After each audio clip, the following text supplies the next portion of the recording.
నిన్న జూన్ 2, 2026 తెలంగాణ 12 సంవత్సరాలు అంటే పుష్కరకాలం పూర్తి చేసుకొని 13వ సంవత్సరంలోకి ప్రవేశించింది. కానీ ఈ పండగ వాతావరణం వెనుక నిరుద్యోగ యువత ఆక్రోశం, పరిపాలన లోపాలు ప్రభుత్వాన్ని ఉక్కిరిబిక్కిరి చేస్తున్నాయని చెప్పాలి.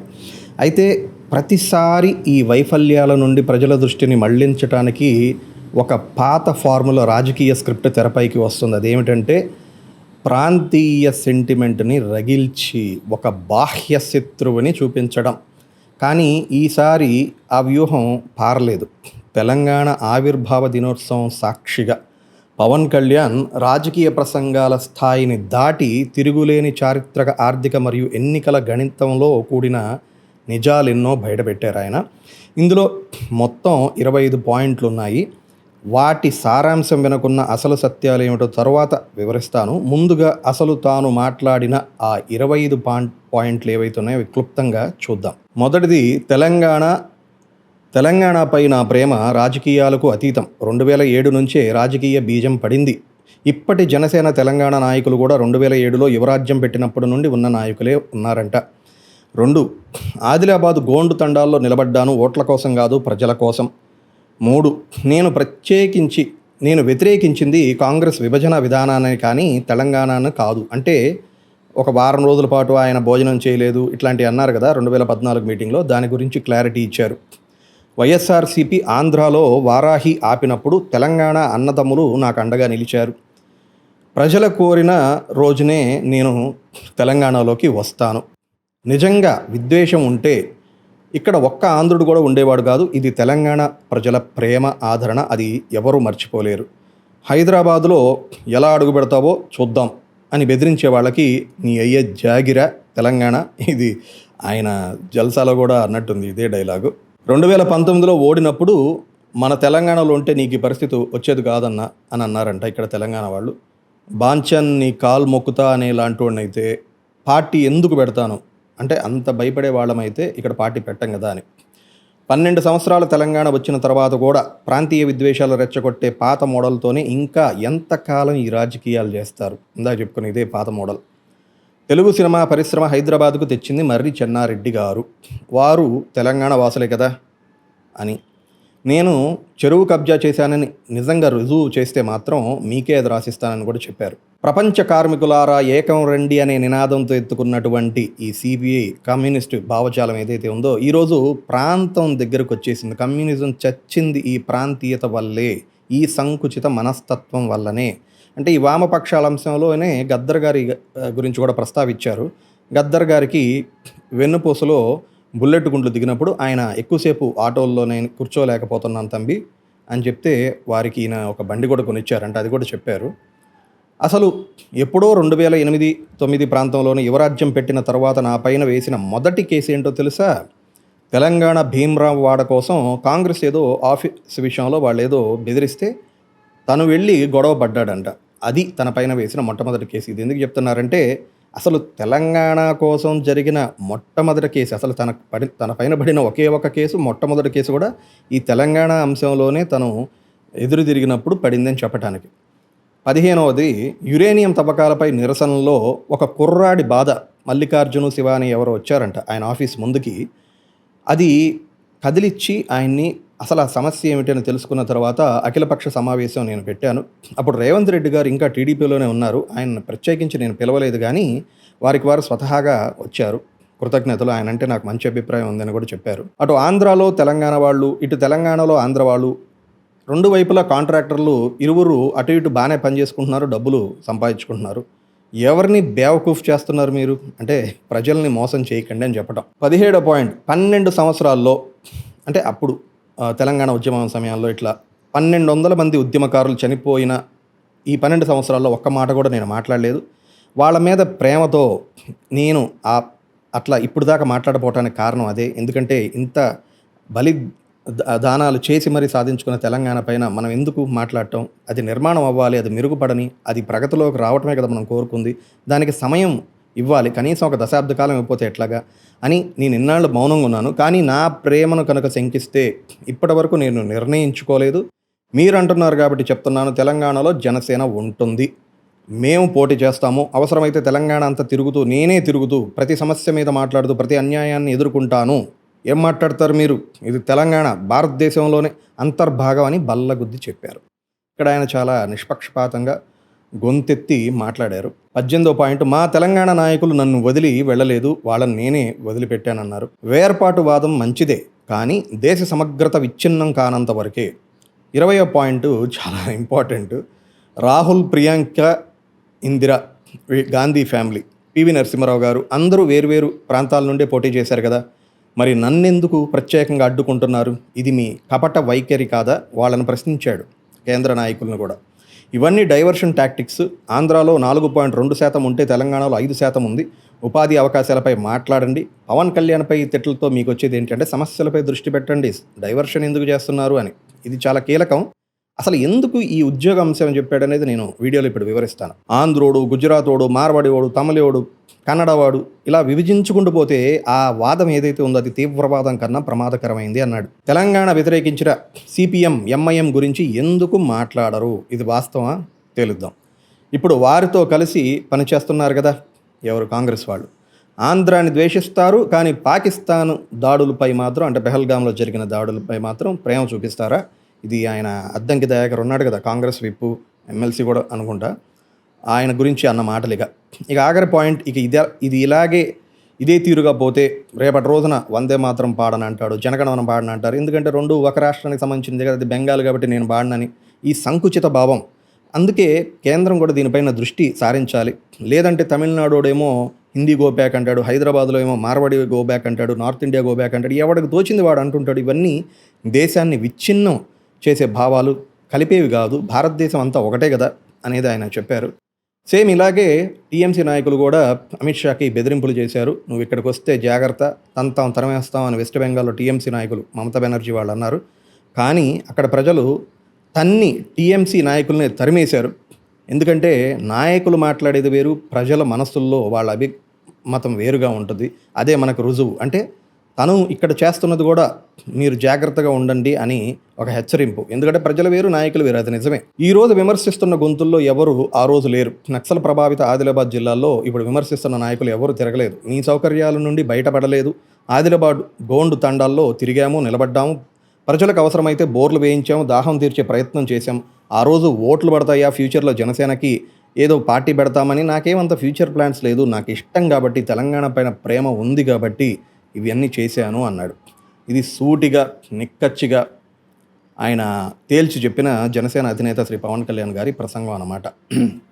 నిజంగా కూడా ఈ రోజు వరకు అసలు తెలంగాణ వచ్చిన తర్వాత అయినా సరే సొంత సంపాదనలోంచి, అంటే వాళ్ళ జేబుల్లోంచి కష్టార్జితం తీసి తెలంగాణ ప్రజల కోసం ఖర్చు చేసిన తెలంగాణ రాజకీయ నాయకుడు ఎవరన్నా ఒక్కరన్నా ఉన్నారా?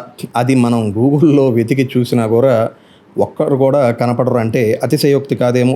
అంటే నేను చెప్పేది ఇక్కడ చెప్పాను కదా, సొంత డబ్బులు అంటే మనకు ఫర్ ఎగ్జాంపుల్ ముఖ్యంగా మాజీ ముఖ్యమంత్రి కేసీఆర్ కానీ ప్రస్తుతం రేవంత్ రెడ్డి గారు కానీ ఏమన్నా చేశారా సొంత డబ్బులతో?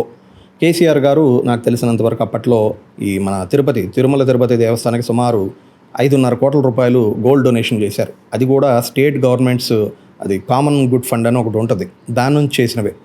నాకు తెలిసి ఆ మధ్య 2025లో లాస్ట్ ఇయరే రేవంత్ రెడ్డి గారు కూడా తన అధికారిక ముఖ్యమంత్రి జీతంలోంచి, ఆ వేతనంలోంచి ఒక నెల జీతాన్ని జాతీయ రక్షణ నిధికి విరాళంగా ఇవ్వడం, అది మినహాయిస్తే అది కంటిన్యూ చేశారు నాకు తెలియదు, 1 నెల అనుకుంటా.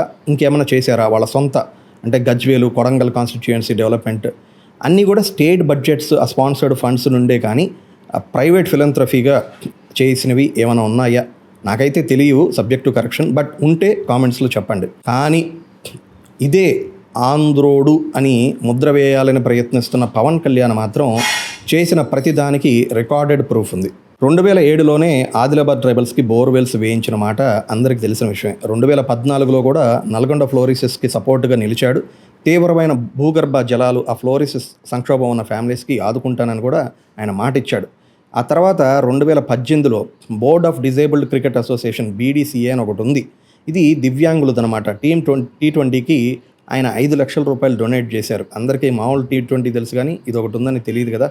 అదే 2018లో కొండగట్టు ఆంజనేయ, ఇప్పుడు చెప్పుకుంటున్నారు కదా, ఆ దేవాలయంకి ఆయన 2018లోనే 11 లక్షల రూపాయలు విరాళం ఇచ్చాడు. 2020 కోవిడ్ వచ్చినప్పుడు పాండమిక్ సమయంలో ఆరోగ్య చర్యలకు సహాయం చేయడానికి తన వ్యక్తిగత ఖాతా నుండి తెలంగాణ రాష్ట్ర ప్రభుత్వానికి మీరు తెలిసే ఉండొచ్చు 50 లక్షల రూపాయలు ఆయన విడుదల చేశారు.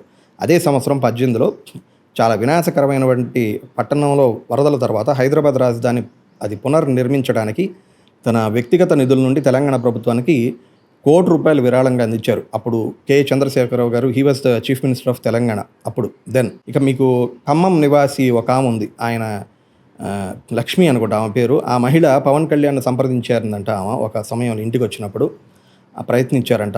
ఆమె కష్టాలన్నీ విని ఆయన ₹1,00,000 విరాళంగా ఇచ్చి అప్పటికప్పుడు ఆ సహాయం కాకుండా మీకు ఎప్పుడు ఏ సహాయం కావాలన్నా కూడా నన్ను సంప్రదించండి అని చెప్పారంటే ఇది ఆమె ఒక టీవీ షోలో చెప్తే కానీ మన ఎవరికి ఆ విషయం తెలియదు. నాకు తెలిసి మంచు లక్ష్మి గారి టీవీ షో అనుకుంటా. ఇలా రికార్డెడ్ ప్రూఫ్స్ మనకి ఇప్పుడుదా చెప్పినవన్నీ రికార్డెడే. తెలియకుండా ఇంకా ఆయన ఎన్ని చేశారనేది మనం చెప్పలేం. ఇక 2024లో ఖమ్మం అండ్ సరౌండింగ్ రీజన్స్లో సివియర్ ఫ్లాష్ ఫ్లడ్స్ వచ్చాయి. ఆ రిలీఫ్ కోసం ముఖ్యమంత్రి సహాయ నిధికి ఆయన వ్యక్తిగత చెక్ ద్వారా తెలంగాణ ముఖ్యమంత్రి అప్పుడు రేవంత్ రెడ్డి గారు నేరుగా ₹1,00,00,000 విరాళం అందజేసి ఇచ్చారు.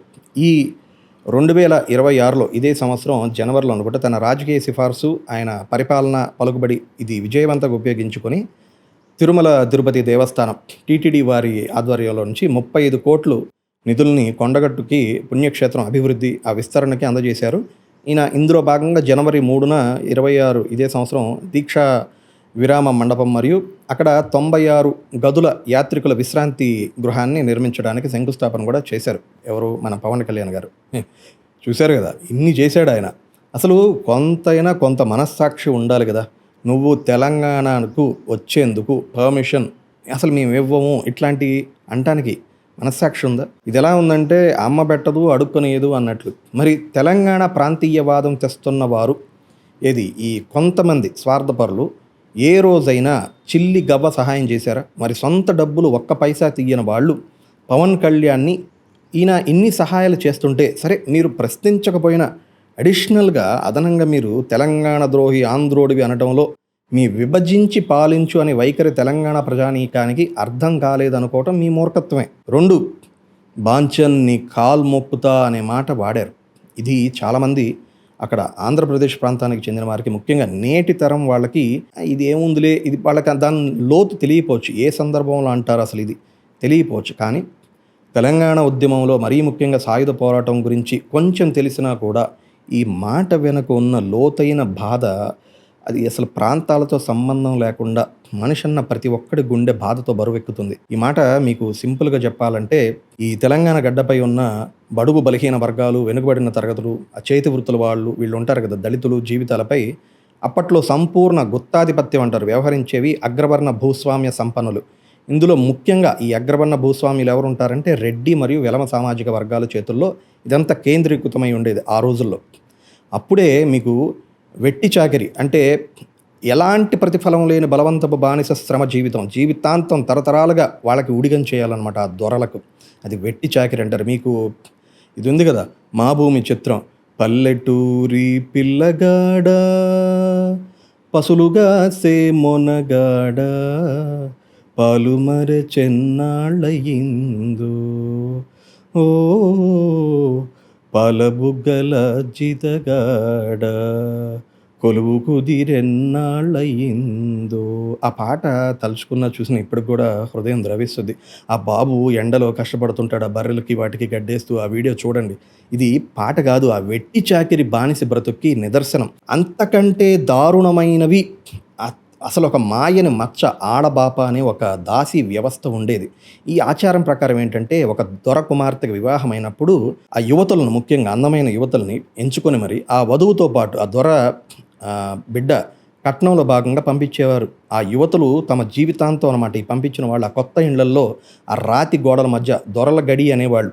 అక్కడ ఎలాంటి వేతనం లేని గృహ సేవకురాళ్ళుగా, ఇంకా పచ్చిగా చెప్పాలంటే లైంగిక బానిసలుగా బతకాల్సి వచ్చేది. ఒక వేశ్య జీవితంలాగా ఆ దొర ఎవడైతే ఉన్నాడో వాడికి, మనిషి అనేవాడికి ఎవరికైనా ఇష్టం ఉంటుందో చెప్పండి సొంత బిడ్డల్ని అలా పంపటానికి? అప్పుడే బాధతో దొర బాంచన్ని కాల్ముక్త దొర అని కాళ్ళు వీళ్ళ పడినా కూడా కనికరించని కరుడుగట్టని నియంతలు వాళ్ళు. పవన్ కళ్యాణ్ ఈ మాట ఇప్పుడు ఈ వాడటం ఎందుకన్నాడో మీకు అర్థమైందా? ఆ దొర జమానా పోయింది. మీ కాళ్ళు పట్టుకుని బ్రతిమాలే వాడిని అయితే నేను కాదు, నిన్ను నిలబెట్టి చొక్కా పట్టుకొని ఆ ప్రజలకు జవాబుదారీగా చేయడానికి జనసేన పెట్టానని చెప్తున్నాడు. అంటే నువ్వు దొరలా ప్రవర్తిస్తే నేను విప్లవకారుల్లా సవాలు విసురుతా అని ఆయన చెప్పటం. ఇక్కడ అసలు అందరూ గమనించాల్సిన విషయం ఏంటంటే ఈ జరుగుతున్న ఈ డెవలప్మెంట్స్ అసలు నిజంగా కూడా నాకు అనిపించింది ఏంటంటే, అసలు లాంగ్వేజ్ ఆఫ్ అప్రెషన్ అనేది that can never be the language of oppressed communities. అణిచివేత చేసిన దొరల భాష వైఖరి ఏదైతే ఉందో అది ఎన్నటికి అణగారిన వర్గాల భాష అవ్వదు, కాలేదు, కాకూడదు కూడా. లేదంటే అసలు దొరలకి అణగారిన వర్గాలకి అది చెప్పే వాళ్ళకి ఉండే ఆ వ్యత్యాసం ఏముంటుంది చెప్పండి. And that to 2026 artificial intelligence వైపు పరిగెడుతున్న ఈ రోజుల్లో ఇలాంటి భాష వాడుతున్నారంటే అసలైన సమస్యల నుండి డైవర్షన్ కాకపోతే ఇంకేమంటారు. అందుకే ఈయన ఇంకొక విషయం కూడా చెప్పారు. గ్రాడ్యుయేట్ అవుట్పుట్ నెంబర్స్ బట్టి చూస్తే ఆంధ్రప్రదేశ్ నుండి 4.5 నుంచి 6 లక్షల మంది ఉత్తీర్ణులు అవుతున్నారు. తెలంగాణలో అయితే 5 నుంచి 7 లక్షల మంది ఇలా ప్రతి సంవత్సరం గ్రాడ్యుయేట్ అవుతున్నారు. ఈ మొత్తంలో 10-13 లక్షల మంది పట్టభద్రులు నిర్వహించే విషయంలో ఈ అంశం వరకు తెలంగాణలో joblessness rates is exactly at 5%, Andhra Pradesh at 4.2% unemployment rate ఉంది. ఇది కదా అసలు సమస్య, ఈ అన్ఎంప్లాయ్మెంట్ రేట్ కదా. చదువుకున్న పిల్లలకు ఉద్యోగాలు ఎలా కల్పించాలని కదా రాష్ట్ర ప్రభుత్వాలు ఆలోచించాల్సింది అనే దాని మీద కాకుండా పవన్ కళ్యాణ్ మీద ఫోకస్ పెట్టడం అది అసలు పెద్ద సమస్యనా, మీ ప్రయారిటీ ఏమిటి అని అడిగారు. ఇది అక్షర సత్యం కూడా. అయితే ఇక్కడ మనం నిజంగా కూడా కాంగ్రెస్ సర్కార్ ఇచ్చిన ఉద్యోగ హామీ వాస్తవాలు కూడా గమనించాలి. అప్పుడే అసలు పవన్ కళ్యాణ్ అన్నట్లు ఇది నిజంగా డైవర్షన్ పాలిటిక్సా అవునో కాదో తేలుతుంది. ఇక్కడ చూడండి, 2025 జూలై 14 నల్గొండ జిల్లా తుంగతుర్తి నియోజకవర్గం తిరుమలగిరి సభలో సీఎం రేవంత్ రెడ్డి గారు స్పష్టమైన హామీ ఇచ్చారు. ఏమని ఇచ్చారంటే, ఈ ప్రభుత్వం 2.5 ఏళ్లలో పూర్తయ్యేలోపు 1 లక్ష ప్రభుత్వ ఉద్యోగాలు భర్తీ చేస్తామన్నారు. ఆ 2.5 ఏళ్ల గడువు రేవంత్ రెడ్డి గారు ప్రభుత్వం 2023లో కదా అది ఏర్పాటు చేసింది. 2.5 ఏళ్ళు అంటే ఈ నెలలోనే, అంటే జూన్ 2026 ఇప్పుడే వచ్చింది. మరి తెలంగాణ యువతకు 1 లక్ష ప్రభుత్వ ఉద్యోగాలు నిజంగా వచ్చాయా ఆయన అన్నారు స్పీచ్లో. అదే ప్రసంగంలో కాంగ్రెస్ ప్రభుత్వం మొదటి ఏడాదిలోనే 60,000 పైన ఉద్యోగాలు భర్తీ చేసిందని చెప్పారు. అంటే డిసెంబర్ 2023 నుంచి డిసెంబర్ 24 వరకు. ఏంటి నిజమా? ఇందులో నిజంగా వాస్తవాలు ఏమిటో చూడాలంటే 16,978 ఉద్యోగాలు కాంగ్రెస్ ప్రభుత్వం స్వయంగా ఇచ్చిన నోటిఫికేషన్ల ద్వారా వచ్చాయి. మిగిలిన 50,785 ఉద్యోగాలు మాత్రం కాంగ్రెస్ కాలంలో భర్తీ అయినప్పటికీ వాటికి నోటిఫికేషన్లు మాత్రం ఇచ్చింది ఎవరంటే గత బీఆర్ఎస్ ప్రభుత్వం ఇచ్చినవే. సో అలా మొత్తం 67,763 ఉద్యోగాలు భర్తీ అయినా కూడా కాంగ్రెస్ స్వతంత్రంగా ఇచ్చినవి మాత్రం కేవలం 16,000 ఉద్యోగాలు మాత్రం. అంటే 75% పైగా ఇదివరకు ఎప్పుడో బీఆర్ఎస్ ఇచ్చిన నోటిఫికేషన్లు కూడా తమ ఖాతాలోకి వేసుకుంది కాంగ్రెస్ ప్రభుత్వం. నిజానికి అసలు మీకు తెలుసో లేదో, కాంగ్రెస్ తమ మేనిఫెస్టోలో 2 లక్షల ఉద్యోగాలు ఇస్తామని హామీ ఇచ్చారు. ఆ తర్వాత దాన్ని మరి 1 లక్ష ఉద్యోగాలకే తగ్గించేసేసారు. సో సహజంగానే నిరుద్యోగ యువత ఆగ్రహంగానే ఉంటుంది కదా. ఆ టీఎస్పీఎస్సీ పరీక్షల కోసం సంవత్సరాల తరబడి క్యూలోనే నిలబడిన యువత అయితే ఉండనే ఉన్నారు. వాళ్ళకి ఆగ్రహంగా ఉంటుంది. ఆ మధ్య జీవో 46 అనేది ఒకటి ఇచ్చారు. దానివల్ల చాలా అవకతవకల కానిస్టేబుల్స్ వాటి ఉద్యోగాలకి, ఇంకొకటి ఎలక్షన్ సంబంధించింది కూడా ఒకటి ఉంది. ఇవన్నీ దెబ్బతిన్నాయని నిరసన చేస్తున్న వాళ్ళు ఇప్పటికీ ఉన్నారు. అంటే హామీ ఇచ్చింది 1 లక్ష ప్రభుత్వ ఉద్యోగాలు, మేనిఫెస్టోలో ఏమో 2 లక్షలు పెట్టారు. వాస్తవానికి ఈ 2.5 ఏళ్లలో ఇచ్చింది మాత్రం కేవలం 16,978 ఉద్యోగాలు మాత్రమే. పైగా రేవంత్ రెడ్డి గారు 1 లక్ష ప్రభుత్వ ఉద్యోగాలు భర్తీ చేస్తామని హామీ ఇచ్చిన ఆఖరి నెల ఈ జూన్ మాసమే. అంటే ఇచ్చింది మాత్రం 17,000 ఉద్యోగాలే. సో ఇలా కాంగ్రెస్ వాళ్ళకే కాదు, చెప్పాలంటే ఆయన కమ్యూనిస్ట్ వాళ్ళకైతే నిజం సత్యం చెప్పి ఏకంగా రక్త కన్నీరు చూపించాడు. ఇది ఒక్కటే నిజంగా కూడా ఒక స్పెషల్ వీడియో చేయొచ్చు, దొరికితే చేస్తాను. బట్ ఆ స్పీచ్లో వామపక్ష పార్టీ అయిన సిపిఎంకు జనసేన తన ఎర్ర తువాలతో గట్టిగా ఉచ్చు బిగించిందని చెప్పచ్చు. ఏం చెప్పాడంటే ఆయన, ఈ తెలంగాణ వ్యతిరేక అయినటువంటి సిపిఐ కాదు, మార్క్సిస్ట్ సిపిఎం అండ్ ఎంఐఎం వాళ్ళతో మీరు ఎలా జతకడతారు? ఎందుకు అడిగాడు ఈ ప్రశ్న అంటే, ఈ సిపిఎం పార్టీ ఏదైతే ఉండే వాళ్ళు మరియు ఎంఐఎం ఈ రెండు ఆంధ్రప్రదేశ్ విభజనప్పుడు ప్రత్యేక తెలంగాణ రాష్ట్ర ఏర్పాటును తీవ్రంగా వ్యతిరేకించాయి. రాష్ట్ర ఏర్పాటు బిల్లు అది తుది ఆమోదం పొందే వరకు కూడా హైదరాబాద్ కేంద్రంగా పనిచేస్తూ అధికారికంగా ఈ విభజనకు వ్యతిరేకంగా నిలిచిన ఏకైక 2 ప్రధాన రాజకీయ శక్తులు ఎవరంటే ఈ 2 పార్టీలే, ఈ సిపిఎం, ఎంఐఎం. అలాగే జాతీయ స్థాయిలో ఈ సిపిఎం మరియు కాంగ్రెస్ బహుళ పార్టీలు వీళ్ళ కూటమిలో ఐఎన్డిఐఏ అని ఒక కూటమి ఉంది కదా, దాంట్లో వీళ్ళు కో మెంబర్స్గా ఉన్నారు సిపిఎం వాళ్ళు. మరి ఏ కాంగ్రెస్ వాళ్ళు నిజంగా అంత ప్రేమ ఒలకబోస్తుంటే తెలంగాణ పైన, మీరు అసలు 2014లో ఆంధ్రప్రదేశ్ ఈ పునర్వ్యవస్థీకరణ బిల్లుని మీరు చివరికి పార్లమెంట్లో ప్రవేశిస్తున్న సమయంలో సిపిఎం ఎంపీలు దానికి మద్దతు ఇవ్వడానికి నిరాకరించారు. మీరు ఓటింగ్కి కూడా దూరంగా ఉన్నారు కాబట్టి నిర్ణయించుకున్నారు కదా, ఆ రోజున మేము వ్యతిరేకమే కదా. అప్పుడు మీరు ఇలాంటి వాళ్ళని మేము కలుపుకోమని, మాకు తెలంగాణ ముఖ్యమని అనలేదు కదా, ఐఎన్డిఏ కూటమిలో కలుపుకున్నారు కదా. ఇది ఎందుకంటే కాంగ్రెస్ వరకు వస్తే ఏ రాష్ట్రానికి తగిలినట్టు అక్కడ అవసరాలకు తగ్గట్లు వాళ్ళు ప్రవర్తిస్తారు. ప్రతి జాతీయ పార్టీ అలాగే వ్యవహరిస్తుంది. ఇందుకు బీజేపీ ఏం మినహాయింపు కాదు, వాళ్ళు కూడా ఇంతకు మించే చేస్తారు. మరి అలాంటప్పుడు ఒక తెలుగువాడు 2 రాష్ట్రాలకు విడిపోయినంత మాత్రాన ఇక్కడ రావటానికి వీలు లేదని ఆంక్షలు పెట్టి ఇట్లా బెదిరిస్తే అసలు ఏమైనా అర్థం ఉందా? అందుకే పవన్ కళ్యాణ్, రాహుల్ గాంధీ, ప్రియాంక గాంధీ వీళ్ళకు కూడా సూటి ప్రశ్నలు వేశాడు. అవి చాలా ఇంట్రెస్టింగ్గా ఉన్నాయి. వీళ్ళిద్దరూ, రాహుల్ గాంధీ దక్షిణ రాష్ట్రాలైనటువంటి కేరళలోని వయనాడు లోక్సభ నియోజకవర్గం నుండి ఆయన పోటీ చేశాడు. ఆ తర్వాత ఆయన 2 చోట్ల రెండోసారి చేసినప్పుడు యూపీలో ఒకటి, ఇక్కడ ఒకటి గెలిచేసరికి ఒకటి ఖాళీ చేయాల్సి వచ్చింది. అక్కడ ఈమె కూడా, ప్రియాంక గాంధీ గారు పోటీ చేశారు. సో మీరు కేరళ, దక్షిణ రాష్ట్రమైన కేరళ వయనాడులో పోటీ చేయొచ్చు. కానీ గతంలో ఇందిరాగాంధీ గారి గురించి కూడా చెప్పారు. ఆమె మెదక్లో సభ కాన్స్టిట్యుయెన్సీ నుండి పోటీ చేశారు. అలాగే మన పివి నరసింహరావు గారు కూడా ఆంధ్రప్రదేశ్లోని రాయలసీమ ప్రాంతమైన నంద్యాల లోక్సభ కాన్స్టిట్యుయెన్సీ నుండి పోటీ చేశారు. ఇవన్నీ వాస్తవాలు. నేషనల్ లీడర్స్ ఎక్కడెక్కడ పోటీ చేశారని ఆయన పాయింట్అవుట్ చేస్తున్నారు. ఎందుకంటే ఈ ప్రాంతీయ విద్వేషాలు బహుశా నేటి ఈ జెన్జీ పట్టించుకోరు అని తెలుసు. కానీ ఆ రోజుల్లో ప్రాంతాలు వేరైన ఎంతటి సమైక్య స్ఫూర్తి చాటేవారని ప్రజలు చాటి చెప్పారనే దానికి పివి నరసింహరావు గారి ఎన్నిక ఉదాంతం కొంచెమన్నా ఒక్క అర నిమిషం మీరు తెలుసుకోవాలి. అప్పట్లో 1991 ఉప ఎన్నిక, రాజీవ్ గాంధీ గారు ఆకస్మిక హత్యకు గురి అయిన తర్వాత అసలు అందరినీ ఆశ్చర్యపరుస్తూ పివి నరసింహరావు గారు లైమ్లైట్లోకి వచ్చారు, ప్రధానమంత్రిగా నియమితులయ్యారనమాట. కానీ ఆయన సిట్టింగ్ పార్లమెంటు సభ్యుడు కాదు, సిట్టింగ్ ఎంపీ అయినటువంటి గంగుల ప్రతాపరెడ్డి గారి ఆ ప్రాంతం ఆయన పోటీ చేసేందుకు వీలుగా తన నంద్యాల సీటుని ఆయన ఖాళీ చేశారు. అలా పివి నరసింహరావు గారు ఈ అప్పుడు జరిగిన ఉప ఎన్నికల్లో 5.80 లక్షల ఓట్లు భారీ రికార్డు సృష్టించి మెజారిటీ గెలుపొందారు. అండ్ ఈ విషయం అప్పట్లో గిన్నిస్ బుక్ వరల్డ్ ఆఫ్ రికార్డ్స్లో కూడా నమోదైందంట. చూడండి, మరి పివి నరసింహరావు గారు తెలంగాణ వాడు, మేమెందుకు ఆయన్ని గెలిపించాలి అని ఆంధ్రప్రదేశ్ ప్రజలు అనుకున్నారా? అనుకోలేదు.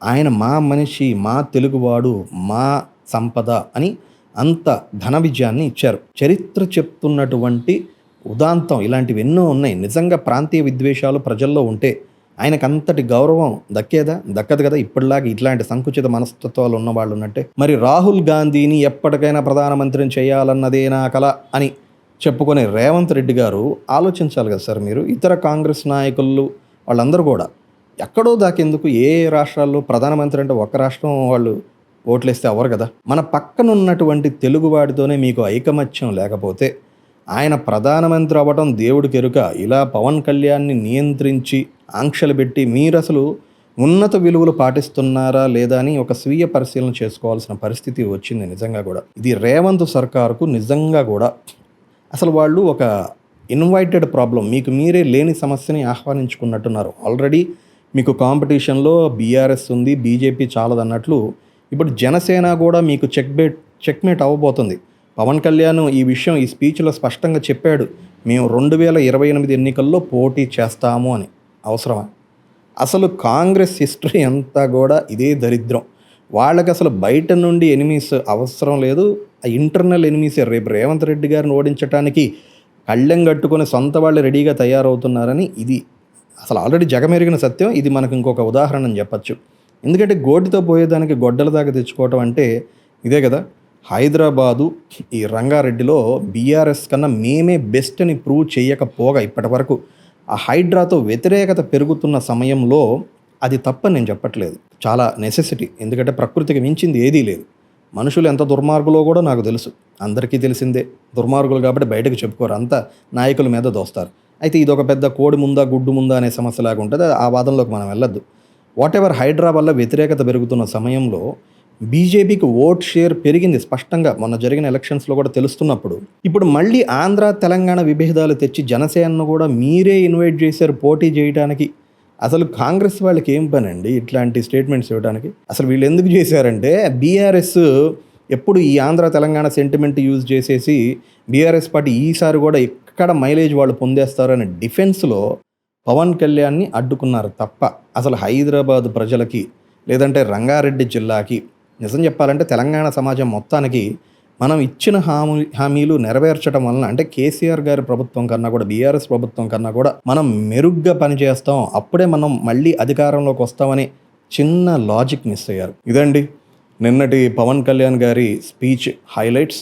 అండ్ ఒక్క స్పీచ్తో రాష్ట్రంలోని సమస్యలను తీర్చకుండా వీళ్ళు ఎలా డైవర్షన్ పాలిటిక్స్ చేస్తున్నారని అటు కాంగ్రెస్ని ఈ టీఆర్ఎస్ బీఆర్ఎస్గా మారి ఆంధ్ర, పంజాబ్, మహారాష్ట్ర విస్తరించినప్పుడు లేని వ్యతిరేకత ఇప్పుడు జనసేన పైన ఎందుకు నోరు లెగుస్తుంది అని అటు బీఆర్ఎస్ వాళ్ళని విలేకరులను అడిగిన ప్రశ్నలతో, ఎందుకంటే బీఆర్ఎస్ విషయంలో ఆయన చెప్పారు, ఆయన పనిచేసిన మంగళగిరి ఆఫీస్కి పక్కనే గుంటూరులోనే ఈ వీళ్ళు టీఆర్ఎస్ బీఆర్ఎస్గా తెలంగాణ రాష్ట్ర సమితి భారతీయ రాష్ట్ర సమితిగా మారినప్పుడు అక్కడ గుంటూరులో ఒక ప్రధాన ఆంధ్ర ఆఫీస్ పెట్టారు బీఆర్ఎస్ వాళ్ళు, ఆంధ్ర ఆఫీస్. దానికి ప్రెసిడెంట్గా జనసేనలో అంతకుముందు పనిచేసిన గత నాయకుడు ఆ తోట చంద్రశేఖరరావు గారు ఆయన్నే ప్రెసిడెంట్గా చేశారు.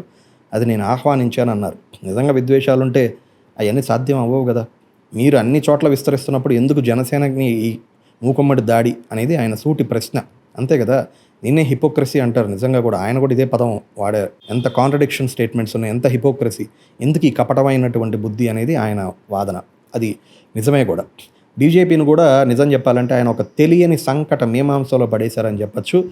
ఈ విషయం మనం తర్వాత మాట్లాడదాం. ఇలా ఒక్క స్పీచ్తో ఆ 3 ప్రధాన పార్టీలతో కలుపుకొని వామపక్ష పార్టీలకి మొత్తం 5గురికి గన్ షాట్గా సమాధానం ఇచ్చి పడేశాడని చెప్పచ్చు. అయితే అసలు మీరు గమనిస్తే గత నెల నుంచి జనసేనను ఇంతలా టార్గెట్ చేయడానికి గల అసలైన ఎవ్వరూ చెప్పని, ఇన్ఫ్యాక్ట్ పవన్ కళ్యాణ్ కూడా ఇదే క్వశ్చన్ అడిగారు, ఎందుకు మిమ్మల్ని ఇంత టార్గెట్ చేస్తున్నారని ప్రశ్నకి నిజంగా నాకు తెలియదండి అన్నారు ఆయన.